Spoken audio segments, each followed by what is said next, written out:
Hi everyone, my name is Richard Santoro and I welcome you to Third and Zen, the YouTube channel where every week we are sharing a spiritual message to nourish ourselves, heart, mind, body, and soul. First, thanks for stopping by the channel. Thanks for checking out today's video. I hope this video finds you doing well. I hope you're taking the time throughout your daily journey to remember that you are worthy of love and that your heart, mind, body, and soul is worthy of care, worthy of your attention, and worthy of fellowship with God. I hope you're finding whatever it is you need on your journey. Again, thanks for stopping by the channel. If you feel like liking, subscribing, I really do appreciate it because it does help get word out and get these videos to more people who maybe might need it. So if you feel like doing that, very cool. I really do appreciate it. With all that being said, let's take a moment. Let's take a moment and get ourselves prepared for today's message. So if you feel like taking a breath, if you feel like focusing on your breathing, get yourself comfortable wherever you are. Just be still. Just take a moment to allow yourself to be open, allow yourself to be available, allow yourself to be grounded in this moment alone. Just be still for a second or two. Just breathe. Feels good, taking that deep breath. It signals to the brain that it's time to relax. So let's get started with today's message, shall we? Throughout the Gospels, Jesus is continually urging people to think for themselves, to use their common sense, and in essence, in part, to listen to their gut. Today, as we reflect, I'd like to do two things. First, we're going to explore the idea of listening to our gut. Call it whatever you'd like. Our gut, our instincts, our intuition.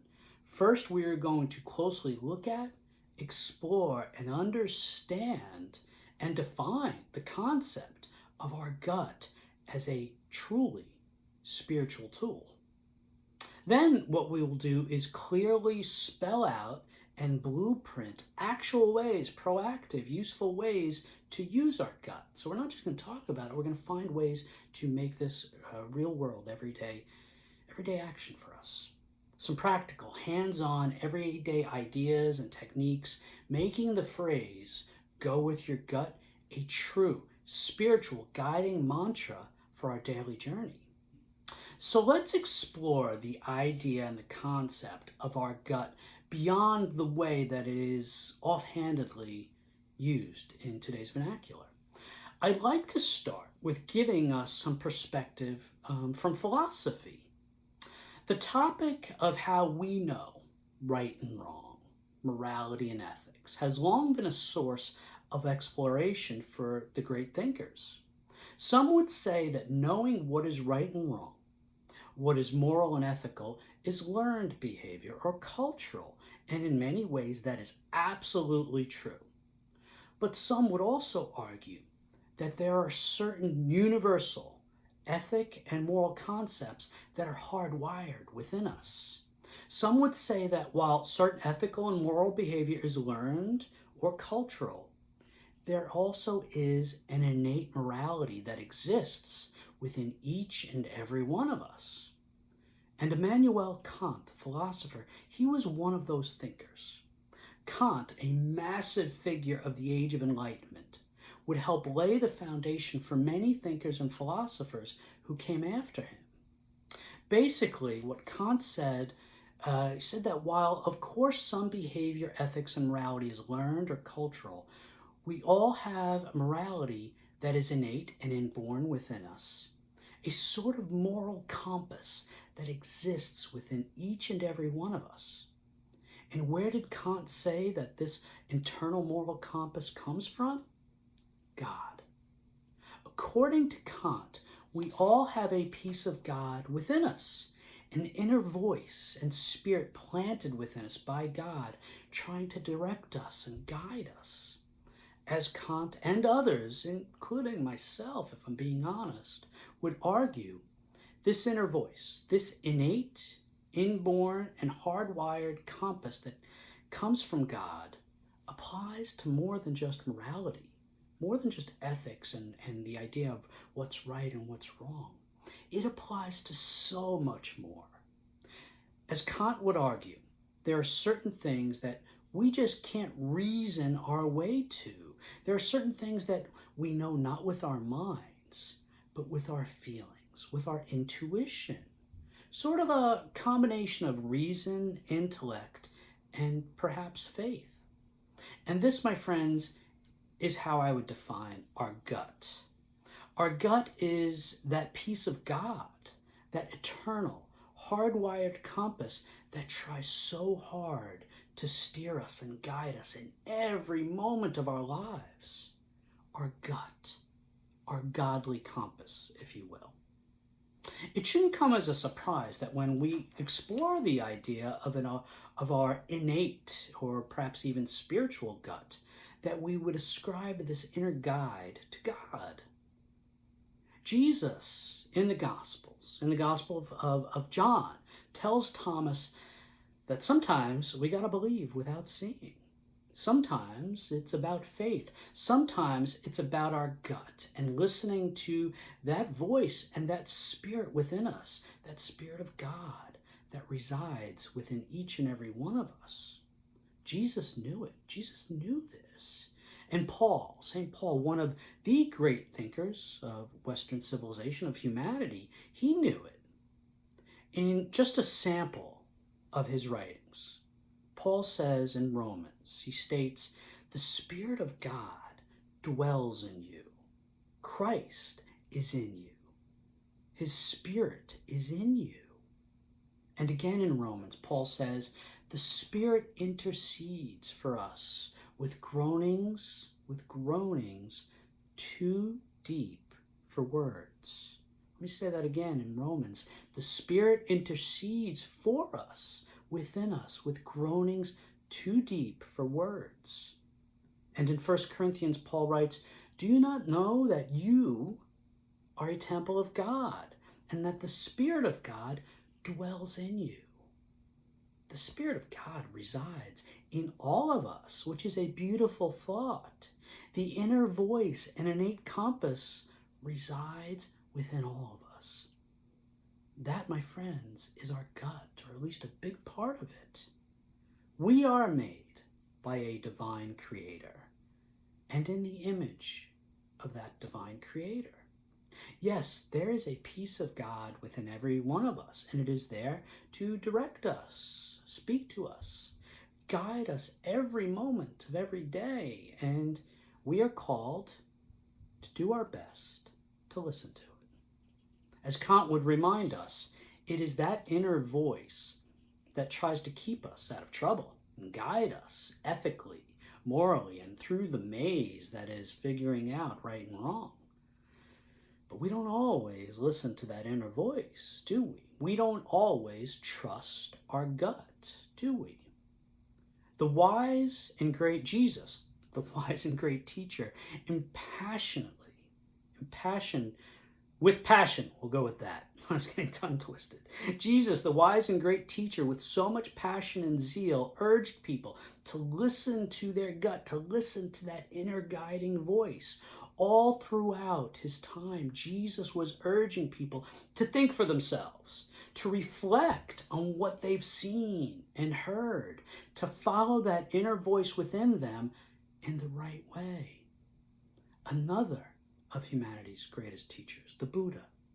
He instructed people in a way that Jesus would have loved when the Buddha is attributed with saying, do not believe in anything simply because you have heard it, because it is spoken or rumored by many, but because it is found written, or I'm going to start that over. Bear with me. I'm sorry.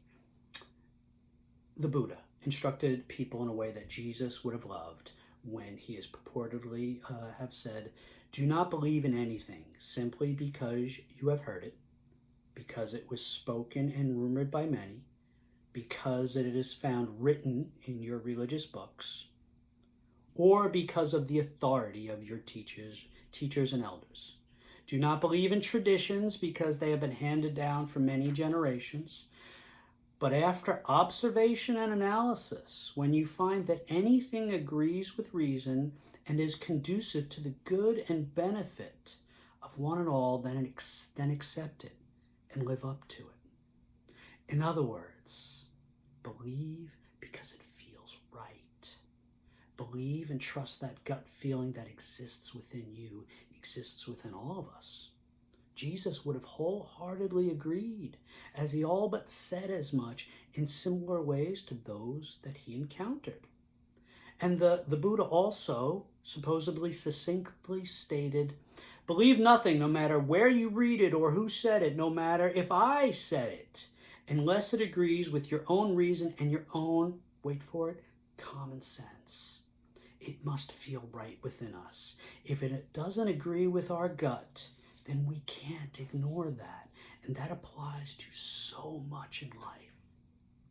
Jesus and St. Paul, Immanuel Kant, and the Buddha all agree that there exists in us an inner voice and spirit, a guiding piece of the divine, an innate, intuitive gut.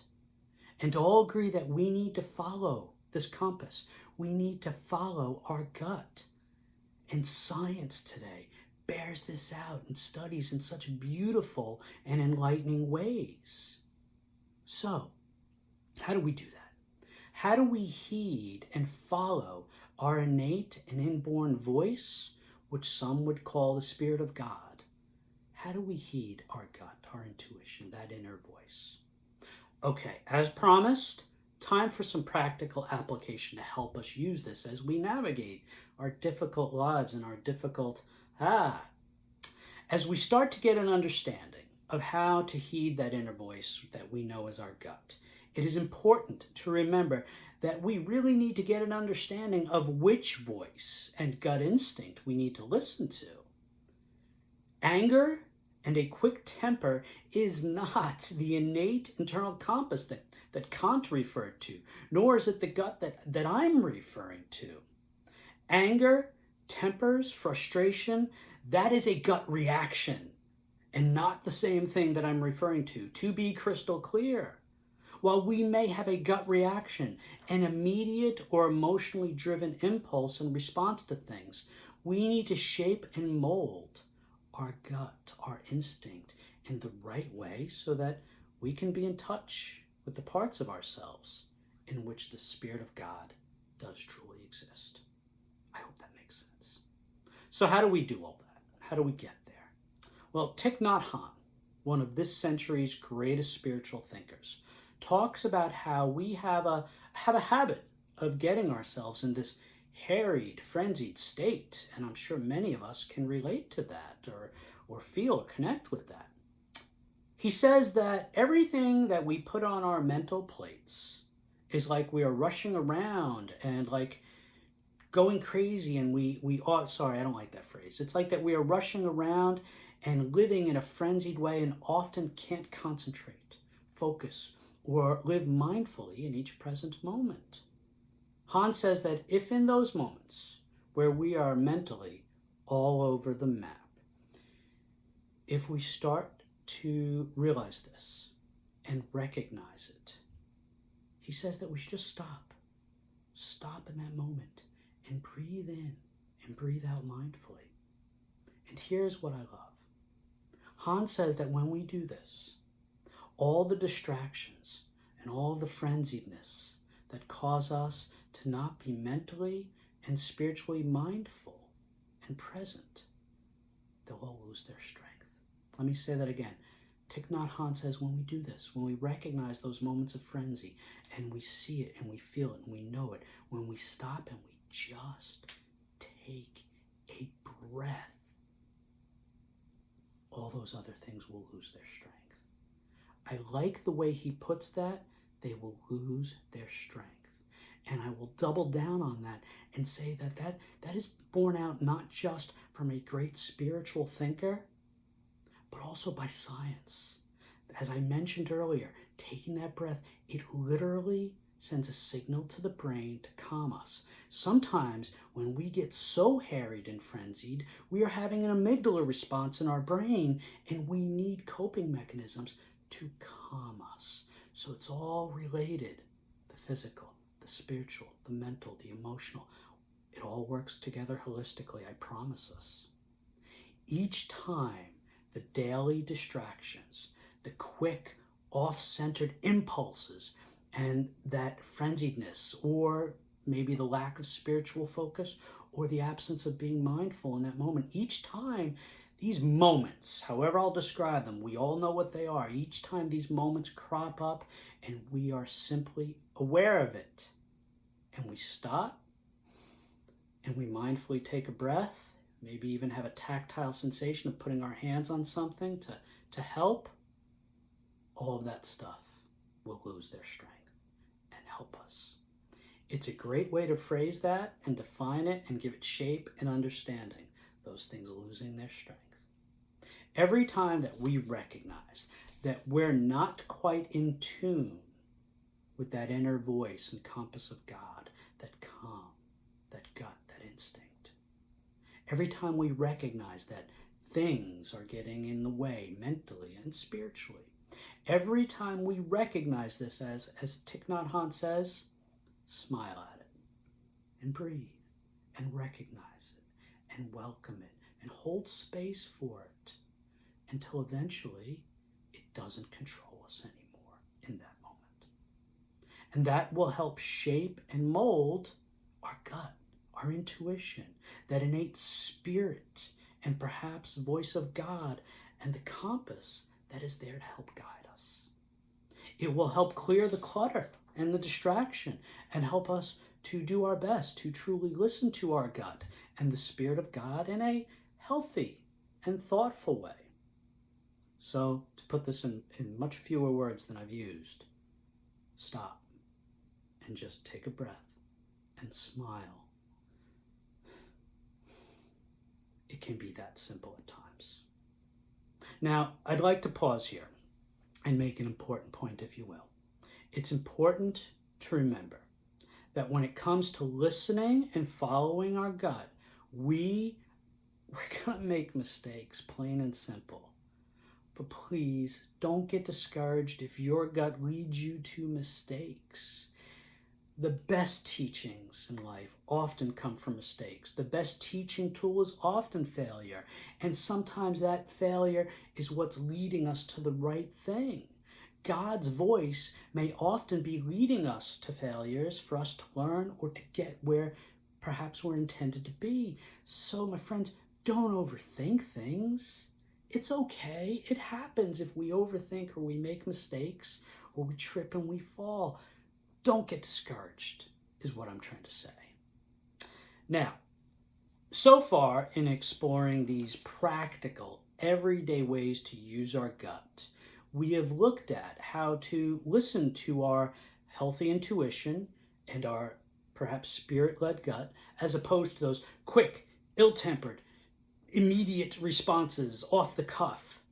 We have looked at how to quiet the mental distractions and make them lose their strength.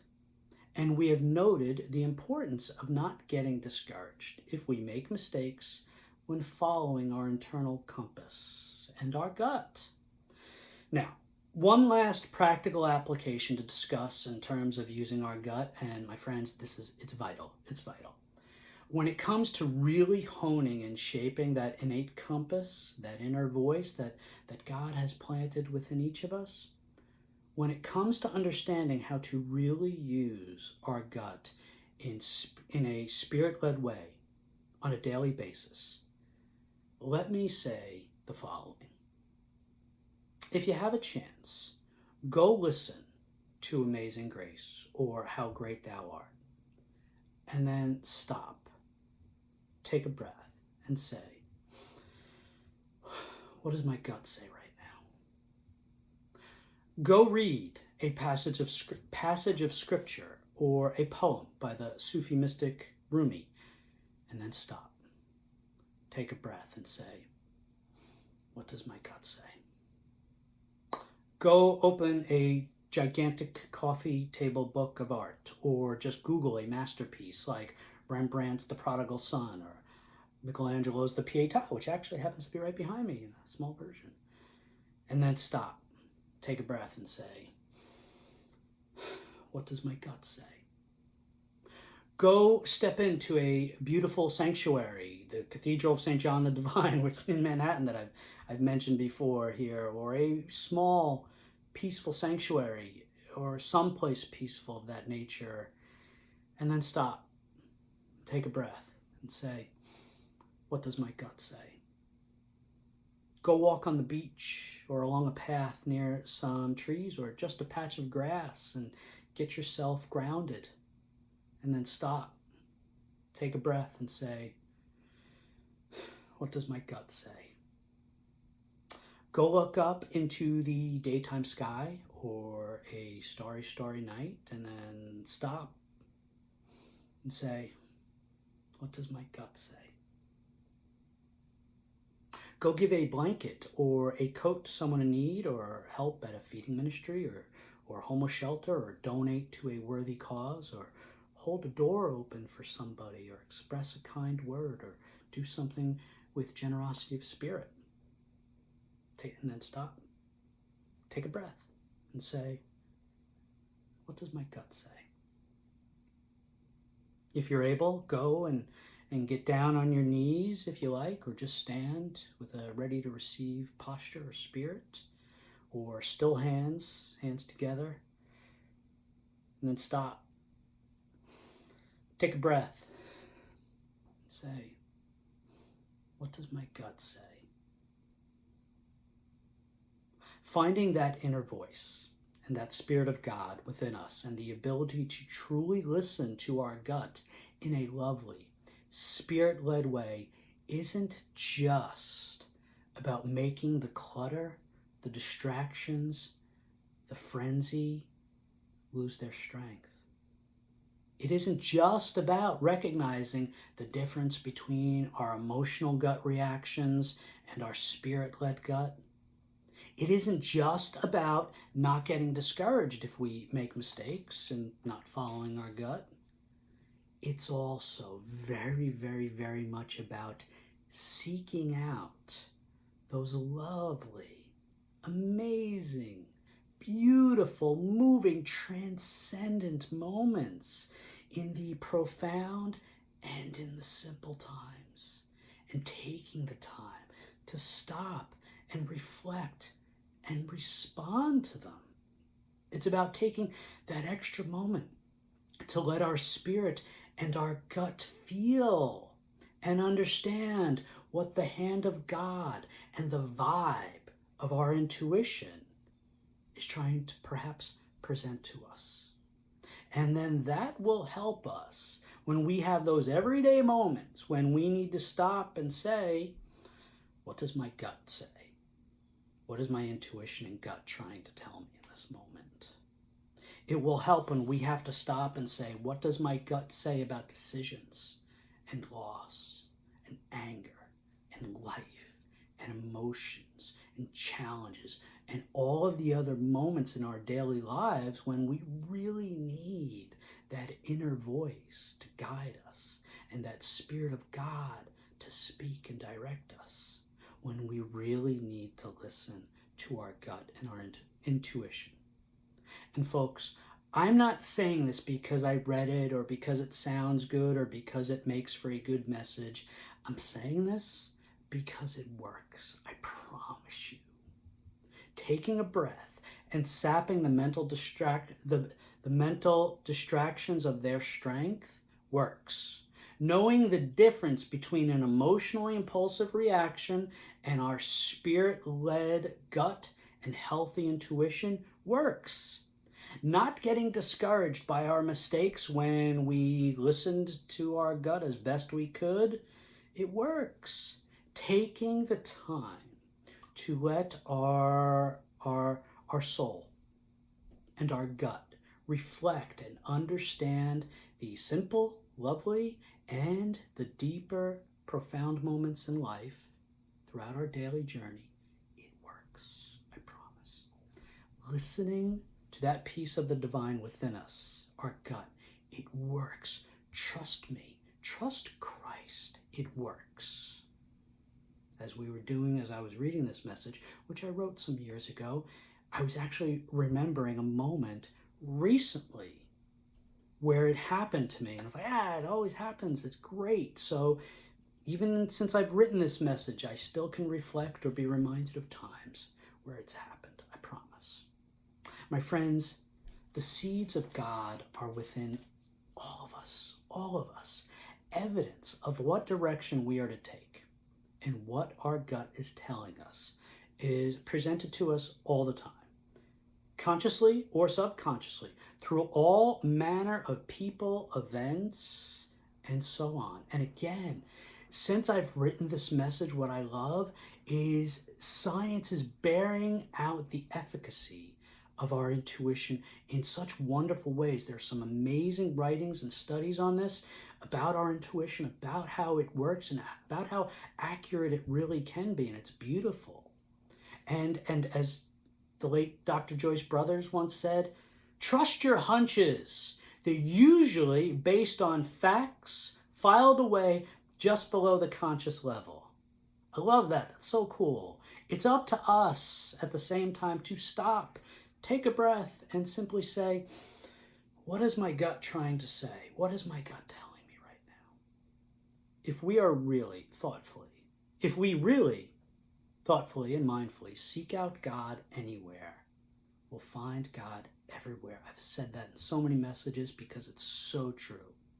If we stop and breathe and reflect and shape and hone our gut as best we can, then I promise it'll be okay. It'll work. It's up to us. It really is in the end. It's up to us to be still, to do our best to find peace and trust our gut and our intuition, our inner voice, and the Spirit of God that is within each and every one of us. Edgar Allan Poe once wrote, "Let my heart be still a moment, and this mystery explore." And I always think, Winnie the Pooh. Sometimes I sits and thinks, sometimes I just sit. Those are the moments where the talking can happen. So remember, my friends, always remember, the Spirit of God is within you. God's voice is there. It's within you. And again, science is discovering the effectiveness that is our intuition. It's a beautiful marriage of science and spirituality. So just stop, breathe, listen to your gut as best you can, and then go with your gut. And with faith, do our best to trust God, to guide us in that intuition, that gut, that voice. Thanks be to God. Amen. Okay, my friends, again, I want to thank you for stopping by the channel, and checking out today's video. I do hope that you found it fruitful in some way, shape, or form. I hope maybe it opens up new possibilities for you on your journey. I do wish you well on your journey. I wish you peace and the love and fellowship of God. So go in peace. Have a great day. Have a great journey. Have a great step forward. I love you all. Ciao.